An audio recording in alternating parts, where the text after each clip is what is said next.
Yeah, I think the Bible and the gospel message itself is fundamentally translatable into any and every human culture. So I'm not one that actually buys into traditional church and thinking about church in terms of, well, that's just what my grandparents did. You know, they just went to church back then and there. No, I think the biblical message and what it means to be a follower of Jesus needs to reinvent itself and needs to look different today in our culture and in our day and age than it did back then. Just like it needs to look different today than when Jesus walked the earth even, 2,000 years ago in a very different cultural context. But the lessons and the principles and the fundamental truths upon which we base our lives and our value system and all of that kind of stuff remain they're consistent. The message, kind of remains the same. And it's just the way in which we appropriate that and understand that needs to change. And that's part of what it means to think about church and to be,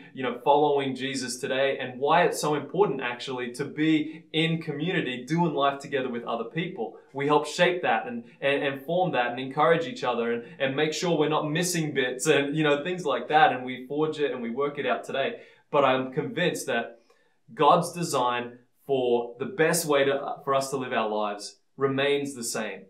What we need to do is do the work of interpreting, well, how does that actually play out here in 2013 in Christchurch, post-earthquake, where as we look forward to the rebuilding and what that all means for us. Well, I think that the Bible speaks just as relevantly today as it ever did and will continue even after we're long and gone,